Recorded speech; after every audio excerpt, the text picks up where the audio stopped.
Tak dobrý den, ještě jednou vás tady vítám, děkuji za uvítání a jmenuji se Hanka Lísalová. Začala bych tím stručným úvodem, stručně shrnu, že Fyzikální ústav je jeden z největších ústavů Akademie věd České republiky, nebo pořád ještě největší, má několik pracovišť a zabírá se širokou škálou různých oblastí fyziky, od astrofyziky, částicové fyziky, po biofyziku, materiálovou fyziku, až po třeba buněčnou biologii.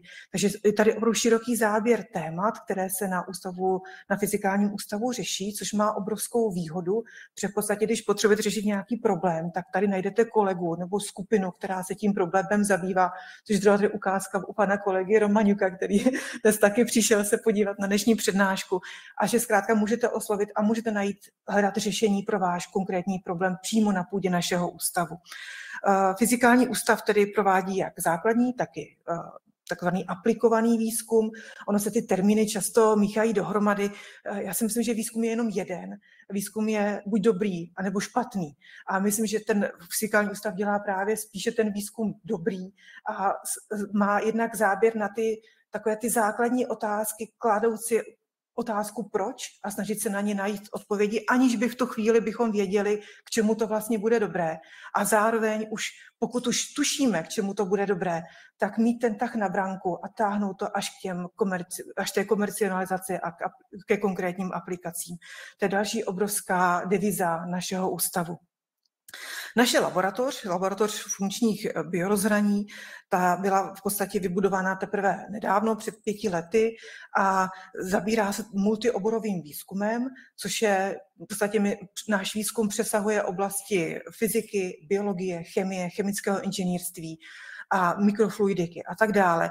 A je to velice nutné a velice důležité, protože dnes, abyste mohli činit kvalitní výzkum, tak potřebujete se opravdu přenést přes komfortní zónu vaší vědní oblasti, v které jste, řekla bych, odkojený, a je třeba se podívat za hranice, za obzor této oblasti a řešit opravdu, abychom mohli adresovat ty opravdu problémy, které jsou palčivé ve společnosti a na které chceme nějakým způsobem reagovat. V té době už jsme vybudovali další laboratoře a náš tým tedy momentálně disponuje 5 špičkovými laboratořemi, které jsou vybudované ať pro organickou chemii, pro charakterizaci funkčních povrchů a až po provádění vlastně mikrobiologických experimentů. Máme laboratoř vybudovanou, která je bezpečnostní třídy číslo 2, to znamená, můžeme pracovat přímo tady na půdě Fyzikálního ústavu i s patogenními látkami. Ale teď se vrátíme zpátky k tématu a to téma je biosenzor. V tom našem kontextu biosenzor je analytické zařízení, které obsahuje 2 složky. Ta bio, což je ta část toho názvu, je nějaká biologicky aktivní složka, která slouží k zachycení nějaké biologické reakce nebo biomolekulární, a pak je tam nějaký transducer, nějaký převodník signálu, který slouží k tomu, aby nám tu danou interakci zpřístupnil, zviditelnil. Těch biosenzorů je neskutečně mnoho typů a neskutečně podle různých kritérií se třídí, a když si ukážeme biosenzory, které známe z běžné praxe, tak je jich hned celá řada. Můžeme se vzpomenout na úplně základní těhotenské testy. To je také biosenzor, taky tam má biologickou složku a taky převodník signálu, který vám řekne ano, ne. Ale to jsou třeba základní. Nebo si všichni se vzpomeneme na COVID. Máme antigenní covidové testy, taky je to biosenzor. Ale můžou být i složitější senzory, složitější biosenzory, a takový složitější může být třeba vlastně glukometr, měříš glukózy v krvi a tak dále. Takže z běžné praxe biosenzory jsou naší nedílnou součástí. A ukazuje se, že jsou součástí čím dál tím větší. Ty oblasti, v kterých se uplatní nejenom medicína, nejenom diagnostika, ale jsou to i oblasti bezpečnosti potravin, jsou to další oblasti vlastně lidského života, v které jsou biosenzory potřeba. Tady je ukázka tématu, kterému se vrátím později znovu. A opět ta doba, která je velmi dynamická a globalizovaná, ukazuje velkou zvyšující se potřebu biosenzorů. A ta nedávná zkušenost s pandemií COVID-19 nám tuto potřebu jasně odhalila a ukázala, jak důležitá je věda, jak důležité je pokročit v výzkumu i takovýto bioanalytických zařízení, aby mohly rychle a efektivně sloužit lidem. Opět později se vrátím k tomu tématu, jakým my jsme přikročili k této otázce. Obecně díky všem tady těmto jevům, tak ten trh s biosenzory celosvětově zaznamenáme boom. V posledních letech ten nárůst trhu je enormní a pořád se zvyšuje. Ovšem je tam jedna challenge, je tam jedna výzva, protože on se zvyšuje, a to ať už ve smyslu těch laboratorních, složitějších přístrojů diagnostických, tak už ten problém začíná v momentě, kdy vyvíjíme ty zařízení, takzvané point of care, nebo zařízení pro tu terénní diagnostiku.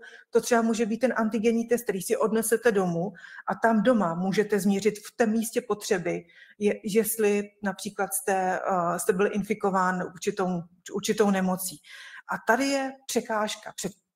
Když se podíváte do vědecké literatury, do Google, kamkoliv, zadáte si biosenzor koncept, tak těch konceptů měsíčně vlastně se publikuje hromada. Je jich celá řada, díky tomu, jak je to velmi atraktivní téma pro těch konceptů, ale kolik z nich je v praxi? Je jich opravdu velmi nepatrná část. A ten problém, na který narážíme při praxi, těch je samozřejmě celá řada. A jeden z těch palčivých je, že v praxe znamená opravdu praxe. To znamená, my pracujeme s reálnými vzorky. Když potřebujeme detekovat například nějakou bakterii nebezpečnou v mléku, pracujeme s mlékem. Potřebujeme jít do terénu, kde je to mléko. Když potřebujeme detekovat nějaký výskyt epidemiologický, nějaké kontaminace třeba pitné vody, musíme jít k té vodě a v té vodě to detekovat. Ale v té vodě neplave jenom ta konkrétní látka. Ten roztok je mnohem komplexnější, složitější. A z toho je jednoduchého roztoku, kterým se z laboratoří můžeme hrát zleva zprava, protože pořád je stejný, tak se stává velký problém, protože pracujeme se širokou škálou vzorků, které jsou velice rozličné. A v tomto prostředí je velmi obtížné certifikovat nějaký biosenzorový koncept, aby mohl stoupit na trh. A v tom je ten jeden z ústředních problémů, se kterým se při vývoji biosenzoru naráží. My ten problém řešíme a v současné době jsme v tomto problému postoupili tím, že jsme například navrhli 3 různé systémy, které se nějakým způsobem nyní komercializují a dostávají tedy blíž k lidem, ať už je to od základní přenosného malého senzoru ve velikosti mobilu po přenosný kufr, takový kufříkový senzor, který má více kanálů a už je sofistikovanější, obsahuje i analytický software, až po případný robotický systém, který může automaticky zpracovávat vzorky. To jsou třeba opět 3 typy systémů, které se komercializují a kterými právě procházíme tady tím úskalím, které jsem právě popsala. První možná, abychom si ujasnili v tom biosenzoru, co je v našem kontextu ten biočip. Biočip často si to může člověk představit nějaký implantát, který si člověk kládá pod kůži. Tak v tomto kontextu to tak úplně není, většinou to tak není. My ten biočip vnímáme jako nějaký substrát, jako nějaký plíšek určitého tvaru, může být skleněný, může být z jiného materiálu, může být pokovený, záleží na typu toho převodníku, na typu té detekční metody, na kterém je nějakým způsobem ta biosložka ukotvená. A my to v našem případě děláme přes organický polymer, který pokryje ten anorganický materiál, třeba ten kov, jako je například ušlechtilé zlato, což jsou ty čipy, které tady vlastně máme pro ukázku. A na tom je ukotven receptor, který potom rozpoznává tu cílovou molekulu, ten cílový analyt v tom roztoku specificky. Když se na to podíváme z profilu, takže je to tady materiál, na kterým je ukotven nějaký ten biorekogniční prvek, bioreceptor, což velmi často to bývají protilátky. Protilátky jsou velmi specifické, jsou vlastně odvozené z imunitní reakce živočichů a jsou velmi, velmi užitečné a velmi často se používají právě v biosenzorech. A Tady je idealizovaná varianta, že ta protilátka je ukotvená tou nožičkou, tím FC fragmentem povrchu čipu a ty dvě menší nožičky, někdo tomu říká cvičenci, jsem slyšela, tak ty vlastně zachytávají, tam jsou ty vazebná místa, která jsou specifická pro tu detekci konkrétního analytu. To je konkrétní třeba infekční látky, kterou chceme zachytit. A my pracujeme v komplexních roztocích. To je to, co jsem na začátku uváděla jako to úskalí, jako třeba to mléko, nebo se můžeme připravit krevní plazmu, stěr z nosolhotanu v případě covidu. Zkrátka s roztokem, který obsahuje nejenom tu naši cílovou látku, kterou chceme zachytit, ale v mnohem větší koncentraci i jiné látky. A s tímto problémem se potýkáme, protože to, co se tam v ten moment děje, je to, že vám ty ostatní látky, které tam jsou až 10×6 vyšší koncentraci, například v případě detekce biomarků v krevní plazmě nebo detekce nějakých bakterií v potravinách ve vyšších koncentracích a mají nějaké samozřejmě lepivé vlastnosti. Oni mají tendenci se lepit na ten povrch. Takže to, co se stane s běžným povrchem, když máte běžný biočip, detekujete nějakou cílovou molekulu v komplexním roztoku, ten čip se vám zaplácne, když to řeknu jednoduše, tím bordelem a vy vlastně nevidíte ten cílový signál. Ten vám zapadne do toho, ten se vám ztratí v tom celkovém signálu. A tady to je potřeba nějakým způsobem ošetřit, aby to mohlo fungovat. To, co se tam samozřejmě studuje, se vrátíme zpátky ještě o úroveň níž do těch molekulárních interakcí. My musíme jim nějakým způsobem rozumět, protože abychom takový biočip mohli vyvíjet, musíme jít na to opravdu ideálně až od té molekulární úrovně. Protože alfou omegou jsou interakce mezi molekulami, říká mezi biomolekulami, protože často my fungujeme na tom principu zámku a klíče, že ta jedna biomolekula, například ta protilátka, je ukotvená a druhá se detekuje a my musíme tu jejich interakci podpořit a zároveň zamezit těm ostatním. Ale musíme vzít v potaz i to, že ty ostatní interakce z toho povrchu taky nám tam vstupují a je třeba jim nějakým způsobem je popsat, charakterizovat, porozumět, abychom věděli, co ten čip vlastně dělá, abychom porozuměli tomu a mohli ho natolik vylepšit, aby mohlo opravdu potom sloužit v tom biosenzoru. Takže to jsou všecko vlastně otázky, které my si klademe v našem výzkumu, abychom mohli potom vidět ty efektivní biočipy. Jak jsem říkala, alfou omegou jsou interakce mezi biomolekulami. My využíváme řadu biomolekulárních interakcí, nebo je studujeme, ať jsou interakce mezi proteiny, mezi bílkovinami, mezi vlákny nukleových kyselin, nebo mezi buňkami. Všechno to jsou velmi komplexní interakce a ještě ideálně v tom jejich přirozeném prostředí. To znamená například v té krvi, nebo v tom mléce, v rozmixovaném hamburgeru. Zkrátka v tom prostředí, v kterém se přirozeně pohybují. A tím pádem z té jednoduché otázky se nám stává mnohem složitý problém, kde se snažíme rozšifrovat ty jednotlivé interakce a porozumět jim natolik, abychom ideálně třeba mohli vytvořit nějaký nový biočip, nový biosenzor. Tím ústředním tématem, které se tím prolíná, je takzvaný biofouling. Já jsem to nechala naschvál v té angličtině, protože úplně nevím ten český ekvivalent, ale v podstatě to nespecifická absorpce molekul, absorpce látek z komplexních roztoků na povrchy. Tomu biofoulingu vlastně dochází při jakékoliv interakci jakékoliv materiálu s komplexním prostředím. Je otázkou spíš času, kdy a záleží na konkrétních podmínkách toho nastavení toho systému. A tomu se snažíme zabránit. Biofouling, ta nespecifická absorpce, je ovšem problém nejenom v biosenzorech. To je obrovský palčivý problém napříč odvětvími, protože díky tomu, že se nám v posledních letech velmi zvýšila citlivost různých detekčních technik až na molekulární úrovně, tak díky tomu se zvýšila i citlivost i na tu nespecifickou vazbu. Pojďme si to říct, jak to je před 15 lety, protože tam nějaká nespecifita nás takových netrápilo, protože to tak nebylo vidět. Ale tím, jak se díky vlastně pokroku v nanotechnologiích, i v chemiích a tak dále, pokračuje dál a dál směrem k super vysokým citlivostem a detekci až jednotlivých molekul, tak se tento problém vlastně více a více ukazuje. A já říkám, jak to problém od nanoscale, od nanoškály, můžeme si představit problém v nějakém vývoji vlastně váčků nebo různých veziklů pro transport léčiv, přes ty analytické metody, přes implantáty, kde to je opět velmi klíčový problém pro například balení potravin, až potřeba pro jakoby obrovské plochy, které jsou například na kýlech lodí, když dochází vlastně k vazbě mořských organismů na tyto povrchy a tím pádem znehodnocení těchto materiálů. Takže ten biofouling je palčivý problém napříč odvětvími. Není to jenom problém čistě biosenzorů. Když se ale podíváme na biosenzor, teď už se podíváme na nějakou konkrétní křivku, takzvaný real time, v reálném čase, jak to vypadá. Máme teda ten povrch, na to máme ukotvené ty cvičence, ty receptory, které by měly zachytit tu cílovou látku. A tady vidíte nárůst, průběh nějakého, taková takzvaná asociační fáze, kdy se nám ta látka na ty biočipy váže. Posléze, když vypromíváme klasicky nějakým pufrem, tak se nám začne odmívat.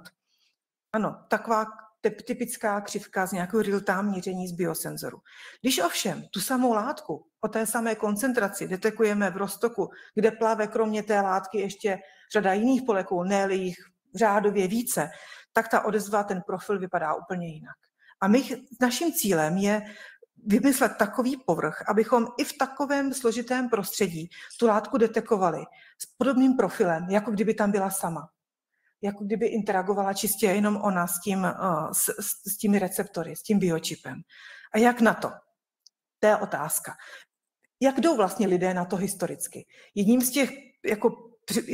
z těch přístupů je, jakým se řeší tady ta nespecifická vazba, je dobře, tak to zředím. Vezmu vzorek, zředím si ho, tím si zředím i ten bordel a uvidím tu látku. Jenomže například v případě detekce biomarkerů, například rakoviny, kterých onemocnění, nebo detekce nějakých vysoce infekčních patogenů, kterých stačí opravdu velmi malé množství a už působí to onemocnění. To nefunguje, protože vy si zředíte zároveň i tu vaši látku. Takže tento postup vlastně je velmi neefektivní pro řadu aplikací. Tak jak jinak to lidé řeší? Řeší to tím, že použijí takzvaný sandwich. To znamená, že si nechají navázat tu cílovou látku, ale i s tím bordelem a pak si sandvičuje nějakou sekundárním receptorem, si tu odezvu vlastně zviditelní, tu cílovou. Jenomže i tak tam dojde k tomu, že se vám nějaké ty vazebná místa překryjí těmi nespecifickými molekuly, které jsou na to navázané a i tak vlastně už ztrácíte velkou část signálu. Záleží samozřejmě na komplexnosti určitého systému. Takže tento postup taky není efektivní, ale používá se v ELISách, používá se běžně v laboratořích, ale není dokonalý. Naším cílem byl takový povrch, že bychom tam měli takzvaný jako antifoulingový povrch, antifoulingové pozadí, které by zabránilo tomu, že se tam budou lepit ty ostatní molekuly, ale přitom nám krásně se zachytí ty správné, které hledáme, třeba ty patogeny, třeba SARS-CoV-2 nebo Legionella. A jak to udělat? Ten postup, ten přístup, který my rozvíjíme, my jsme ho úplně nevymysleli, ale rozvíjíme ho, je přístup na bázi takzvaných polymerních kartáčů. Polymer brush z angličtiny. Ono to opravdu tím tvarem připomíná rotační kartáčky. A je to takový prales polymerních vláken, který vám naroste opravdu jakoby ze semínek ty stromy v lese na tom povrchu biočipu. Vy si můžete ladit loušku, do určité míry si ladit jejich hustotu a vážně si udělat velice hustou síť takovýchto polymerních stromečků, polymerních kartáčů, tak, aby neprolezly a nevázaly se na to ty molekuly, které nechcete, ale abyste přitom tam dokázali ukotvit ty cvičence, třeba ty protilátky nebo ty jiné biorekogniční prvky. A tady ty polymerní kartáčky mají navíc to kouzlo, že se dá velice dobře hrát s jejich strukturou a tím pádem velice dobře je ladit. Vytunit si je na tu určitou potřebu, na tu určitou aplikaci. Je to velmi verzatilní, velmi zajímavá architekturální struktura, ale pořád si pojďme uvědomit, že se pohybujeme v nanosvětě. Ta jejich tloušťka ve vodném prostředí je v desítkách nanometrů. Nevidíme ji. Nevidí ani běžný optický mikroskop a přesto chceme od ní takovou tu službu. Je to velmi těžké, je to velmi obtížné takovou strukturu, když řeknu jednoduše, navařit a i ocharakterizovat a ověřit si, že tam taková struktura je a že právě plní ty svoje vlastnosti. Ale přesto z mého pohledu je to velmi fenomenální typ polymeru. Ty přístupu. A jak jsem říkala, u těch biosenzorů si to ještě komplikujeme, protože my tam chceme ukotvit pevně a stabilně ty biorekogniční prvky, třeba ty protilátky, třeba ty cvičence. A zároveň chceme, aby jiné molekuly se na to nevázaly. My vlastně chceme dva opačné joby z jednoho materiálu. Je to velmi obtížné, jak toho efektivně docílit. Já jsem tady přinesla sebou i 3D model toho polymerního kartáče, kdybyste se chtěli podívat. Je to milionkrát zvětšené v reálu, takže byste si chtěli přímo si to osahat, jak to vypadá. Kdybychom se měli představit v reálu, trošku i jak ten materiál je pevný, nebo jak to asi může vypadat. Je to velmi hydrofilní materiál. On do sebe váže vodu. V podstatě opravdu funguje jako houba, když se nasákne. Že máte jakoby suchou houbu, tady když naseje vodu, tak nabobtná. Takže ta obrovská bobtnavost je taky další z vlastností tohoto materiálu. Je to takový, třeba moje děti tomu říkají nanoslis. Proto to funguje, že to je velmi hydrofilní materiál, který je v těch nanorozměrech a do kterého vlastně my ukotvíme receptory a který nám zároveň slouží k ostínění těch nespecifických vazeb molekul. Jak ale tu strukturu? Protože ďábel je v detailu a ďábel je schován v té struktuře. My se musíme opravdu do hloubky té chemické struktury, tak aby ten prales nám vytvořil přesně ty vlastnosti, které potřebujeme. Takže my tam potřebujeme narvat funkční skupiny, abychom skrze ně mohli ukotvit ty biorekogniční prvky a zároveň zachovat to jakoby repelentní, to rezistentní okolí.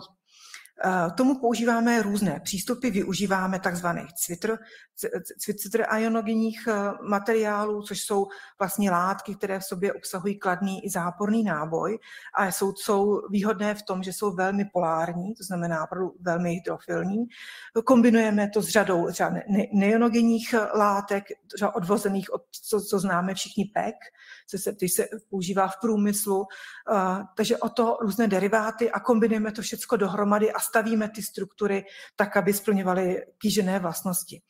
V nedávné době jsme přišli dokonce s novou strukturou, kterou jsme si momentálně patentovali, jsme evropský patent, která má tu úžasnou vlastnost oproti těm stávajícím, že i poté, co na ní ukotvíme ty biologické prvky, tak ten povrch je jakoby intaktní vůči té změně, nestrácí ty svoje antifoulinkové vlastnosti i potom, co se tam narvou ty proteiny nebo ty protilátky a jiné receptory. A dá se snadno ladit. Obsahuje 3 složky, proto tomu říkáme terpolymer. Každá z těch složek tam má určitou vlastnost, jedna vyrovnává náboj, druhá slouží právě pro tu vazbu a třetí vytváří robustní podhoubí v té naší polymerní nanovrstvě.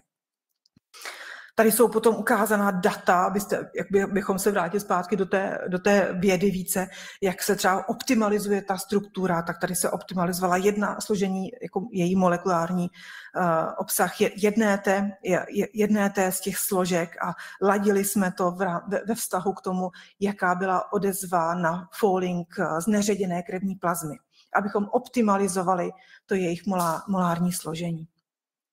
Další unikátní vlastnost, kterou jsme momentálně ověřili, tak je vlastnost, že zároveň slouží jako antimikrobiální, v tom smyslu, že se na to nevážou, neadherujou bakterie, což je velmi důležité, například z hlediska potenciální aplikace jako implantát. Jsme ověřili, že oproti standardním povrchům i po několika denní inkubaci těch bakterií, které tam byly navázané, budou malé jednotky oproti řádově jiným hodnotám na standardních površích. Takže materiál má obrovský potenciál nejenom v biosenzorech, ale i jako potenciální biomateriál. Zároveň ten materiál jsme ověřovali jeho takzvanou reusability, jakoby možnost opakovatelného použití. A tu jejich stabilitu ve vztahu k okolním podmínkám, protože i to je potom důležité do terénu. Tady to byl experiment, kdy se vlastně injektovali postupně rozmixovaný hamburger. Bylo tady více jak 50 jeho cyklů, kdy se injektoval hamburger promilou pufrem, detekovala se potom E. coli, která tam byla naspajkovaná. A ověřili jsme, že i po 50 cyklech ten biočip pořád měří stejně, pořád nestrácí svoje úžasné antifoulingové a biorekogniční vlastnosti. Celkově tedy jsme se přiblížili k materiálu, který by měl mít velký potenciál pro biosenzory, který se dá ladit, který se dá jednoduše uvařit, má unikátní složení a může sloužit pro ukotvení různých typů bioreceptorů, pro detekci různých typů infekčních agens v reálných podmínkách. Teď se vrátíme opět zase k té vědě, se kterou my se tady dennodenně potýkáme, abyste si trošku mohli možnost osahat to, jak to vlastně celé probíhá. Proto jsou hodiny a hodiny v laboratořích a tím prvním krokem, který vlastně je na začátku, je samotná syntéza. Samotné navaření toho nanomateriálu na nějakém substrátu. My jsme si vlastně nechali vyrobit na zakázku speciální reaktor, který v sobě obsahuje několik, my tomu říkáme ponožky, několik mikroreaktorů pro tu vlastní syntézu.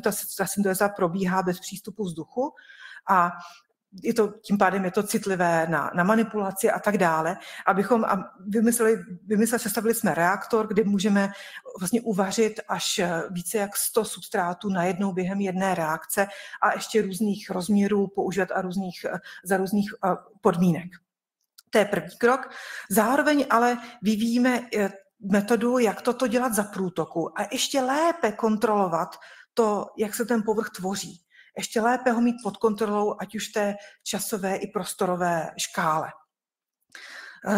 Tady je potom ukázka toho super mikroreaktoru systému, který je momentálně také u nás v laboratoři ve vývoji. Když potom už si ten povrch navaříme, tak teď jak se na něj podívat, jak zjistit, že tam je a že má ty kýžené vlastnosti.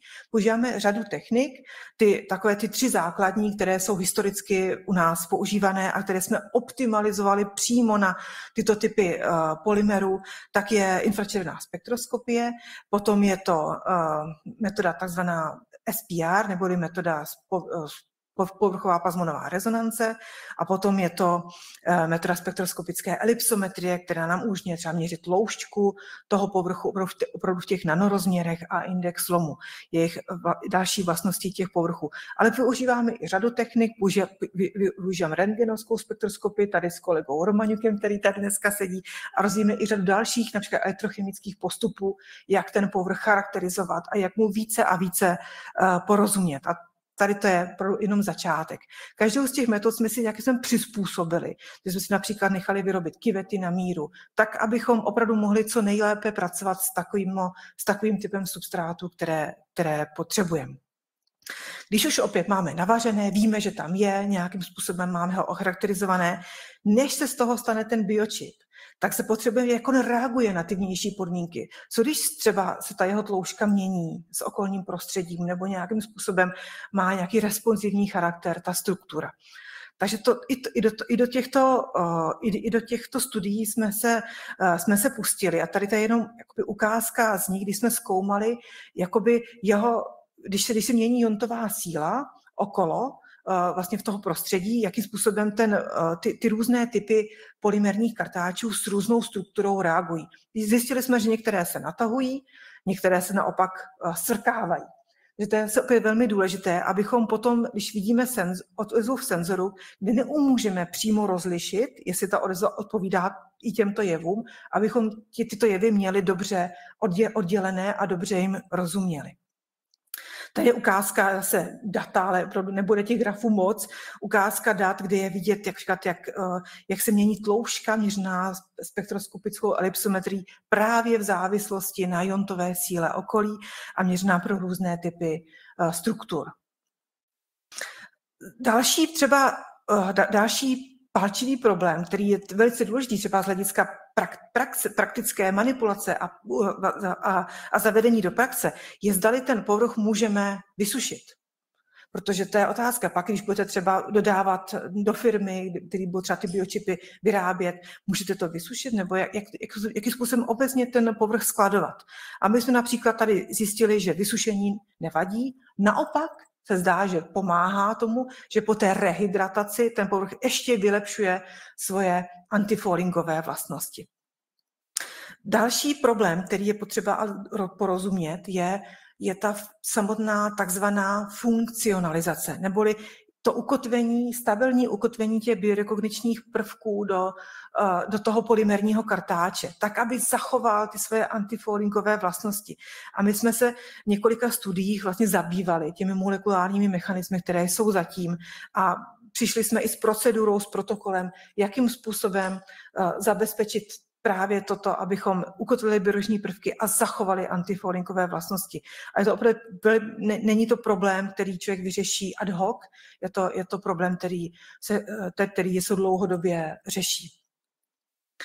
Když už tady to všechno tedy máme, tak si můžeme říct, že teď už víme, že umíme uvařit polymerní kartáč, umíme na ně ukotvit receptor, rozumíme jejich responsivnímu chování a teď už se můžeme pustit do tvorby biosenzorů, do sestavování biosenzorů do praxe. To, aby ale mohl vzniknout biosenzor, tak to už není jenom o tom biočipu. Kromě biočipu už musíte mít nějaký kompaktní hardware, který vám bude dobře naplňovat dané požadavky, které jsou dané tou aplikační sférou, a zároveň i software, který ideálně správně měří v reálném čase a ideálně i rovnou analyzuje výsledky. A všechny tyto aspekty my u nás v týmu řešíme, proto tak je to multidisciplinární výzkum, a abychom docílili toho cíle, abychom přišli s biosenzorem, který má potenciál uplatnění v praxi. Co vlastně ty praktici vlastně chtějí? Tady to je ukázka dlouhých debat s koncovými uživateli. Ano, my chceme nějaký hardware, který bude pořád stejný, do toho budeme vkládat ty biočipy, vložíme biočip, teď tam vložíme ten vzorek, promijeme nějakým modelovým vzorkem s daným složením, říká se tomu pufr, který se stabilním pH, a během několika málo minut zjistíme, ano, je tam ten patogen, není. Taková screeningová metoda. Tohle to je ideální stav. Bez žádných sekundárních amplifikací signálu, bez dalších kroků. Pro velmi jednoduše, ideálně jedno tlačítko, ještě kdyby tam bylo, a ne víc. Takže to je ideální stav. A k tomu stavu se samozřejmě snažíme přiblížit. A my jsme proto použili metodu, jsme si brali metodu, která se nám zdá proto velmi perspektivní, a je to metoda na bázi piezoelektrického jevu, na bázi křemenných krystalových mikrovách. A ta metoda detekční vlastně je v principu velice jednoduchá. My máme nějaký ten piezoelektrický materiál, což je v našem případě křemenný krystal, kterému připojíme střídavé napětí, který se rozkmitá na určité rezonanční frekvenci. V případě zatížení toho povrchu, tak ta frekvence se sníží, nebo v případě deformace. Takže my vlastně díky tomu, že my tam budeme dávat nějakou hmotu na ten povrch, tak můžeme měřit odezvu toho senzoru v rámci změny té rezonanční frekvence. Je to v principě velice jednoduchá metoda, která už je známá desítky let, ale v biosenzorech zatím nebyla tolik explorovaná, jak by mohla být. Velmi dlouhodobě se používá například charakterizaci anorganických vrstev a depozitů, ale v tom biosvětě se vlastně její boom objevil teprve nedávno. Tady jsou ukázky i ty křemenné krystaly, což jsou takové pozlacené penízky, kdy ten kov na tom křemenném krystalu slouží jako obvodivá elektroda k přenosu elektrického napětí, které je k tomu přiložené. Když si ukážeme opět ty typy jednotlivých zařízení, které jsme na této bázi vyvinuli, tak je to jednoduchý systém, velmi přenosný, kde jsme ještě optimalizovali tu mikrofluidní celu, která je v kontaktu s tím biočipem, a to tak, abychom zmaximalizovali to, že vám ta bakterie neodplave pryč, protože to ona chce, ale vám dodifundovala až k tomu povrchu, a tím pádem jsme zmaximalizovali pravděpodobnost toho záchytu. Pak jsme sestavili ten přenosný kufr, který v současné době využívá Policie České republiky, k tomu se ještě dostanu, a pak laboratorní systém, který je momentálně vyvíjen s technologickou společností Cardam. Já bych teda ukázala takový vývoj, jak vlastně probíhal. Ukážu to na příkladu, který je z nedávné doby a který se omlouvám za ten flashback zpátky do covidové pandemie, snad to chvilku vydržíte, protože na to byla samozřejmě těžká doba pro každého z nás, pro děti, pro naše rodiče, pro všechny. Nicméně pro nás, pro vědce, to byla velká zkušenost. A my jsme si snažili z toho odnést těch zkušeností co nejvíc a s těmi zkušenostmi, které jsme získali, bych vás nyní provedla. To, co bylo na začátku pandemie, najednou se ukázala pandemie. Nikdo nevěděl, jak dlouho to bude trvat, nikdo nevěděl, do jaké míry vlastně to nebezpečí je reálné či jenom fikce. A v tu dobu se objevily 2 metody detekce. Jedna na bázi PCR, která detekuje virovou nukleovou kyselinu, která je velice citlivá, ale využívá se převážně v laboratořích.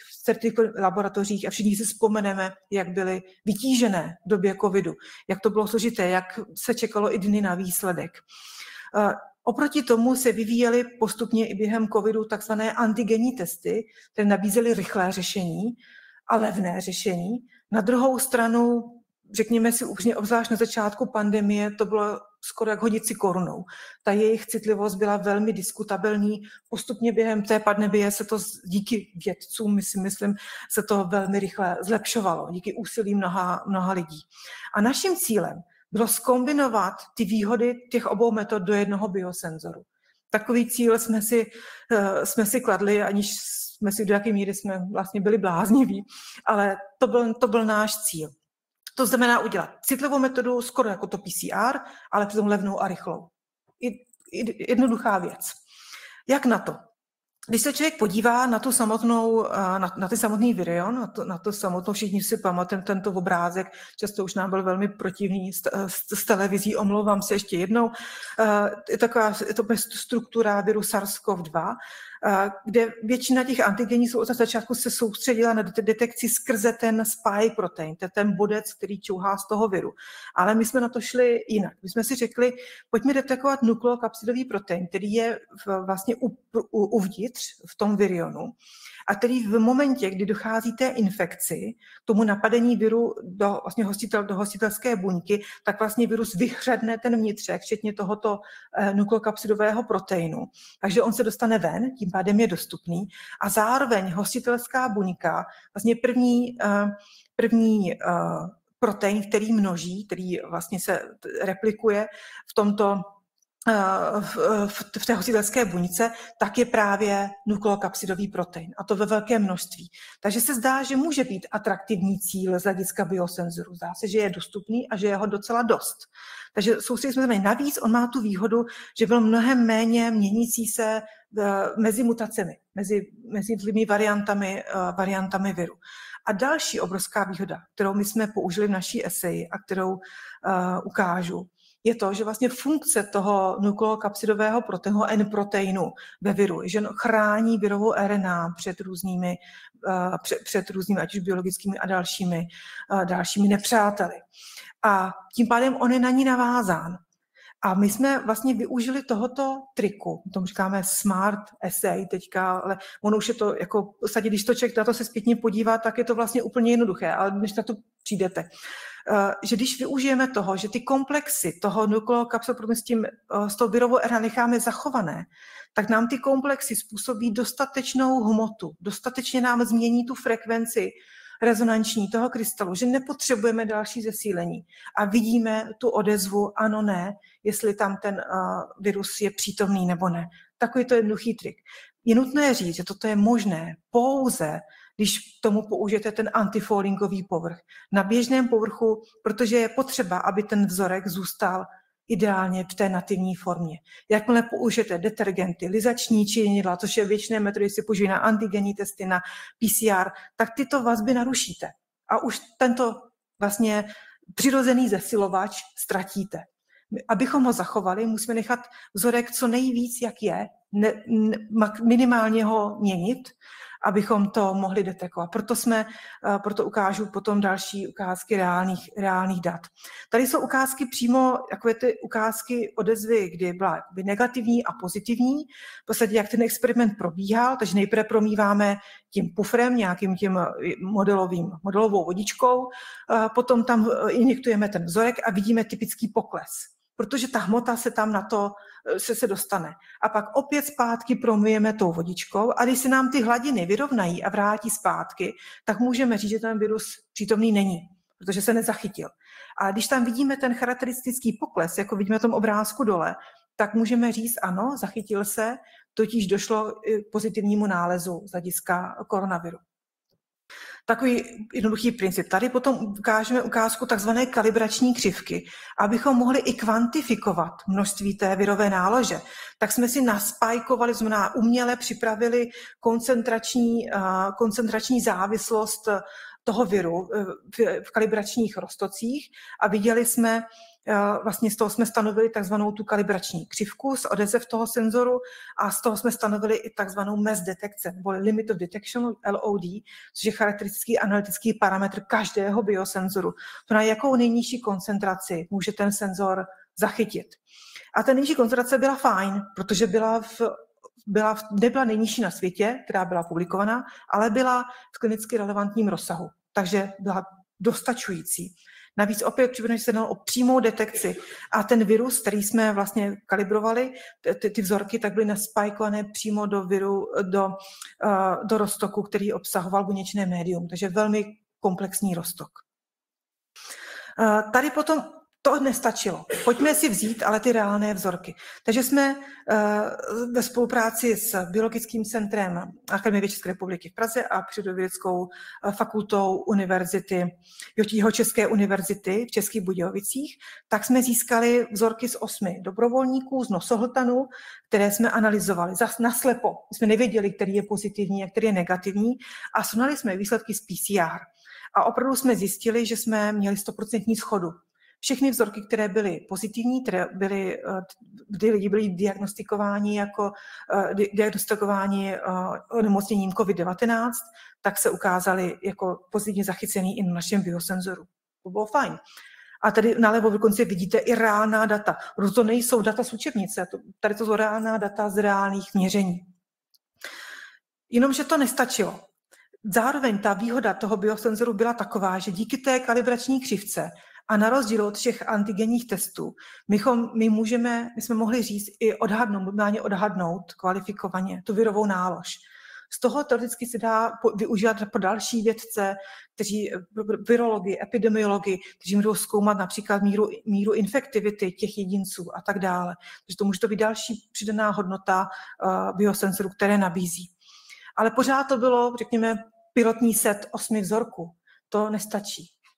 A v tu dobu, bylo to v roce 2021, tak přišla náhoda. Dopravní podnik hlavního města Prahy se obrátil na předsednictvo Akademie věd s dotazem: hej, my máme málo cestujících, lidé se bojí cestovat metrem, tramvají, protože se bojí, že když šáhnou na tyč nebo si sednou na sedadlo, kde předtím seděl infikovaný člověk, že můžou chytit koronavirus, chytit COVID-19. Můžete nám to pomoct nějakým způsobem pořešit? V té době těch studií, takzvaných těch povrchových přenosů, to znamená skrze kontaminované povrchy, nebylo příliš. A nebyla jednoduchá odpověď na tuto otázku. My jsme měli to štěstí, že v tu dobu byly PCR laboratoře velmi okupované, takže nemohli tento úkol jednoduše zvládnout. A my jsme řekli, dobře, my se toho ujmeme, protože zároveň nám to může posloužit k tomu, abychom dále validovali a ověřovali náš biosenzor. Takže jsme se pustili do tohoto úkolu.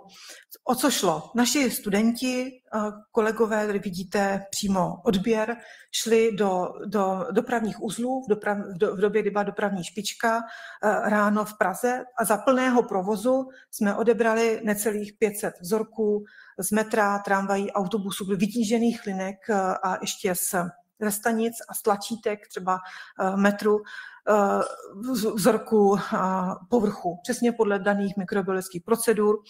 A ten vzorek ta odběr probíhá tak, že se vezme tu štětinku, vlastně vy tu přesně definovanou plochu setřete definovaně a přímo jsme tu štětinku vložili do roztoku s tím pufrem. Nic víc jsme s tím nedělali.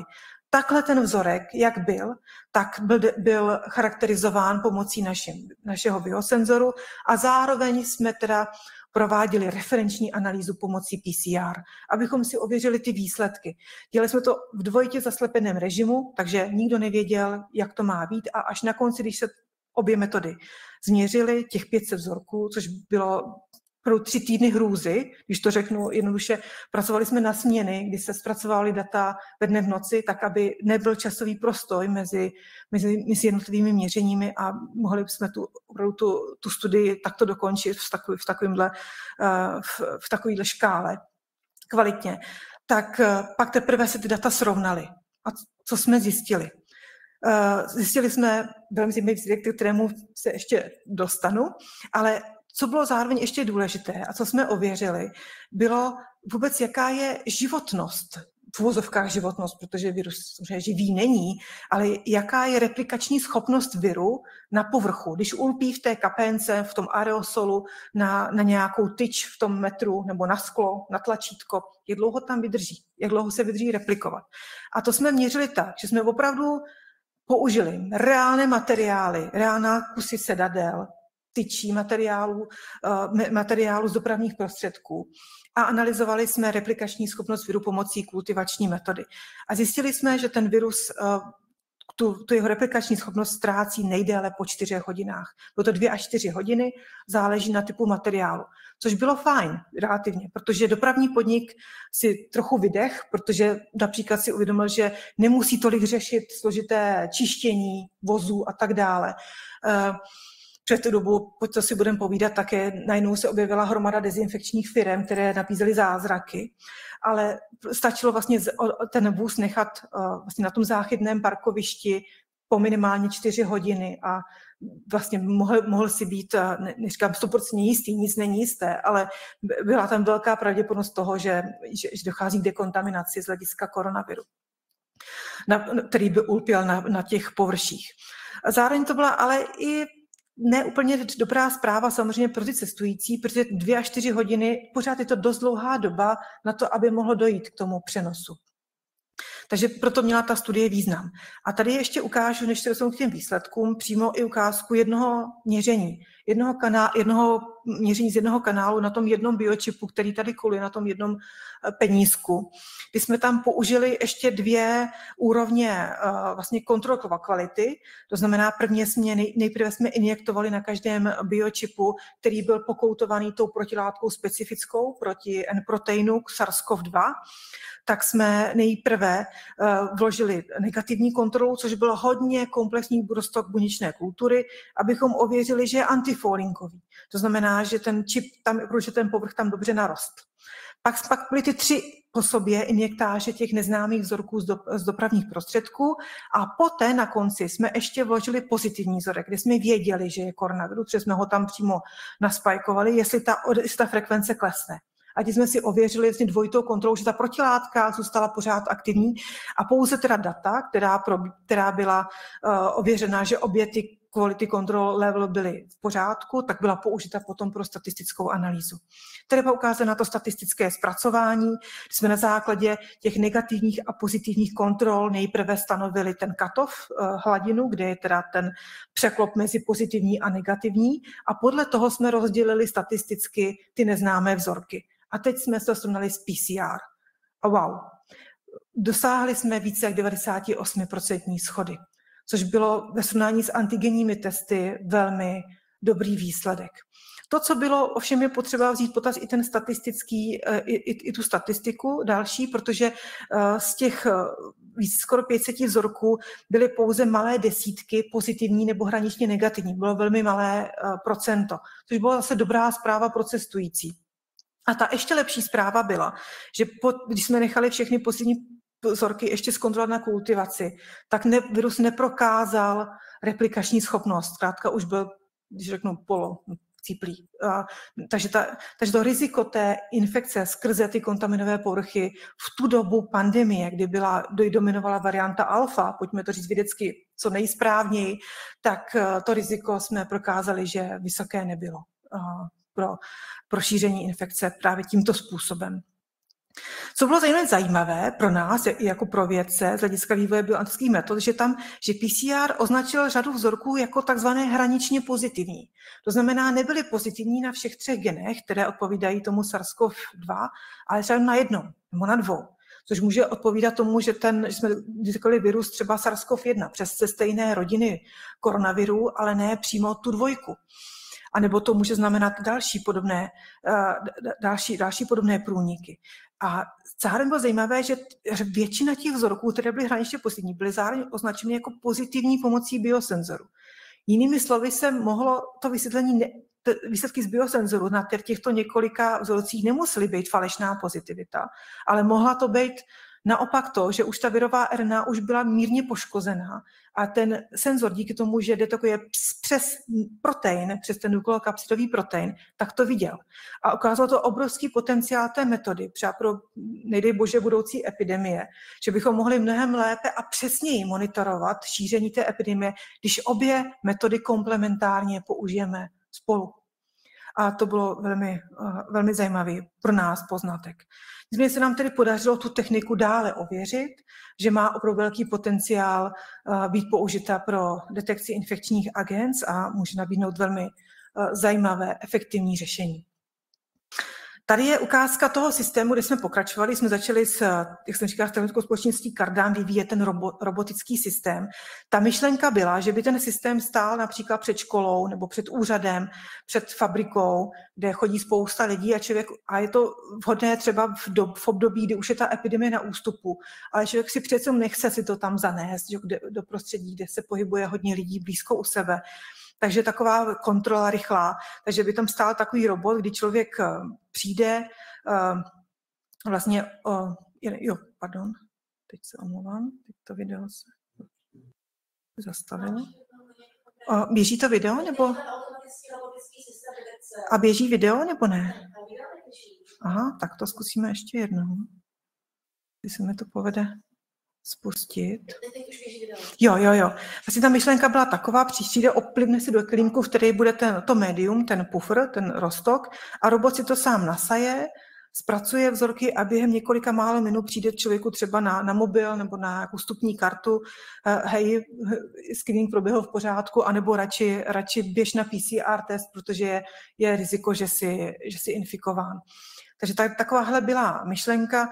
Ten systém je pořád ještě v ověřování a ve vývoji a pandemii COVID-19 už máme, už je za náma, ale samozřejmě ta myšlenka je taková, že by se ten systém má potenciál využít v případě i dalších hrozeb. Další typ projektu a další typ vlastně aplikační oblasti, na kterou se soustředíme, je kontrola bezpečnosti potravin. Další téma, který je velmi důležité. A cílem je vlastně detekovat například bakterii, dejme tomu třeba legionelu v té dané potravině. Ale pojďme si opět říct tu skutečnost, že například legionel E. coli, tam může být jedna z několika milionů jiných dalších látek, které se pohybují, které plavou okolo, v velmi třeba hustém viskózním prostředí. Jak ji zachytit, jak v první řadě je donutit, aby se nám dostala v blízkosti biočipu a jak ji najít. Je to velmi, velmi obtížný úkol. V tento projektu vlastně tom konkrétním tak spolupracujeme už s partnery s vládními subjekty, ať už je to tedy potom Policie České republiky, okolní ochranná služba a je to nově i státní úřad pro jadernou biologickou bezpečnost, chemickou jadernou bezpečnost. Takže to jsou vlastně orgány bezpečnostní, které vypomáhají bezpečnosti obyvatel České republiky a my jsme velmi vděční za tuto spolupráci a vlastně cílem je vyvinout nový ochutnávač. Pro ten screenovou metodu, kdy už vlastně doba těch lidských ochutnávačů je samozřejmě dávno pryč a je potřeba přijít například z hlediska té ochranné služby na ten route, kam by měla dorazit ta VIP, ta chráněná osoba. Dneska to funguje tak, že dorazí, oni odeberou vzorky, ty odeberou do laboratoří, tam za několik dní by se třeba zjistilo, proč se tomu Trumpovi udělalo špatně. ale to je pozdě. Ideálně my to potřebujeme vidět samozřejmě dříve. Takže ty mají velký zájem pro vývoj právě takovýchto rychlých biosenzorů. Zároveň ta hrozba, vlastně ta oblast toho použití je mnohem akutnější a palčivější, protože jak je spíš globalizovaná, tak ty hrozby se velmi dynamicky mění. Je třeba na ně rychle reagovat a myslet metodu, která bude pro jednoduchá, aby se dala rychle adaptovat na nové hrozby. Například látky, infekční agent, které už tady dávno nebyly, tak se nám vrací a velmi dynamicky se ta situace vlastně den ze dne mění. Jak jsem říkala, tím zlatým standardem jsou kultivační metody a metody kultivační v propojení s PCR metodou, které jsou laboratorní, většinou velmi zdlouhavé a samozřejmě časově i finančně náročné. Biosenzory proto mohl být rychlý, účinný, přímo v terénu. Tím pádem i levný. Teoreticky. V současné době neexistuje na trhu taková metoda, která by mohla zpívat všechny tyto vlastnosti, aby byla přesná, rychlá, aby mohla být použita v terénu, pracovat přímo s řadou reálných komplexních vzorků bez potřeby jejich filtrace, ředění a tak dále, jejich využití dalších agents, dalších aditiv, aby se nějakým způsobem ty vzorky upravily a ideálně detekovala více těch látek najednou. Takže v tom je výhoda tomu, že trh je otevřený. Když se podíváme, proto jsme postupovali teda vývojem toho našeho QCM, toho našeho Quartz Crystal Microbalance senzoru a tady jsou ukázky už určitých dat, která jsme nedávno i publikovali. Jsou to data, kdy jsme detekovali nebezpečnou bakterii E. coli o 157 v různých typech potravin. Tady to je ukázka opravdu homogenizovaný hamburger pomocí tedy toho antifolingového terpolymerního kartáče, na který jsme imobilizovali protilátku, která rozpoznává na té bakterii, na povrchu té bakterie vlastně jeden z proteinů, skrze který se zachytává jak zámek a klíč do sebe. Ty čipy jsme navíc ještě zviditelňovali pomocí metody AFM, Atomic Force Microscopy, což je ty obrázky uprostřed, abychom si ověřili, že tam vidíme, že ta senzoru nám říká to pravdu, že nám říká, že ta bakterie se zachytila a naopak na tom referenčním povrchu se nezachytila. Když jsem mluvila, že mluvíme o těch opravdu komplexních roztocích, tady jsem připravila takovou fotografie vlastně reálných vzorků, se kterými pracujeme. Vidíte, že tam to je rozmixovaný hamburger, rozmixovaný knedlík a mléko. Vidíte ty i kousky těch potravin, které v tom jsou. Dále ty vzorky nejsou nějak upravené a když byste šli okolo, tak je poznáte podle pachu, že to je ta konkrétní potravina. Takže tady to nám vlastně protýká našimi biosenzory. A tady už je ten kufřík, který jsme nedávno tedy vyvinuli a který nyní testuje ochranná služba Policie České republiky. A je tady 4kanálový systém, který může teda detekovat až 4 patogeny současně a obsahuje vlastně je plně mobilní a obsahuje jak měřící software, tak i analytický. Vidíte, že se dá jednoduše vložit čip do toho senzoru, to je ten penízek, jak tady koluje, tak to jsou přesně ony, který je přímo naladěný na tu konkrétní látku, kterou hledáme a během několika minut vlastně vám systém hodí opět, jestli ten vzorek je negativní nebo pozitivní. Na tomto vývoji dále pokračujeme a na ní stavíme další generaci takového přenosného senzoru. Takže to jsou ukázky, kam jsme se dostali vlastně až s potenciálním praktickým využitím našich znalostí, našich zkušeností a kam dál. Výhodou vědy, že věda nikdy nekončí a pořád je co nového objevovat a naopak, když se někam posuneme, tak nám to otevře zase další škálu otázek, na které je potřeba dále reagovat a i podle praxe, co dále můžeme vylepšovat, zjednodušovat a tak dále. Takže máme pořád hodně práce a pořád kolem nás je spousta molekulárních interakcí, které stojí za to studovat a případně i využívat právě v těch chytrých esejích, kdy je můžeme zachovat tak, jak jsou a můžeme jich využít právě proto, abychom mohli detekovat ten hledaný patogen. Právě s pomocí biočipu, na který jeden z těch partnerů, který je například ta protilátka ukotven, ale nyní už můžeme říct, že po těch letech výzkumu už jsme ještě trošku dál, že už máme ten nástroj, že už máme tu polymerní kartáč, tu polymerní nanovrstvu, který už víme, jak zhruba funguje a můžeme ho pro ty cíle používat. Tak já bych shrnula, že snad se mi podařilo ukázat, že když se podíváme do hloubky molekulárních interakcí na površích, na různých materiálech, pokusíme se jim porozumět z hlediska jejich syntézy, charakterizace, jejich vlastností, jejich vlastně reaktivity na okolní vnější podmínky, tak můžeme vytvořit nové typy robustních biosenzorů, které mají obrovský potenciál být využité přímo v praxi. Já bych chtěla poděkovat týmu, protože to samozřejmě není práce jednoho člověka, ani dvou, ani třech, ale je to práce celého týmu velmi nadšených a motivovaných lidí. Zdůraznila bych naše mladé studenty a postdoky, protože díky jejich opravdu velkému úsilí tak jsme mohli docílit takovýchto pokroků. A samozřejmě mentorům, kteří nám v tom pomáhají. A řadě dalších spolupracovníků, ať už to jsou spolupracovníci z České republiky nebo i ze zahraničí, řadou pracovišť, kteří nás podporují a vlastně nám dodávají třeba tu další složku do toho pucle, abychom mohli ty palčivé otázky účinně adresovat.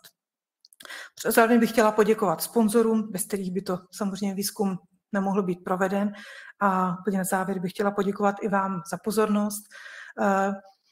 Děkuji a kdybyste mi další otázky, tak budu ráda na ně odpovídat.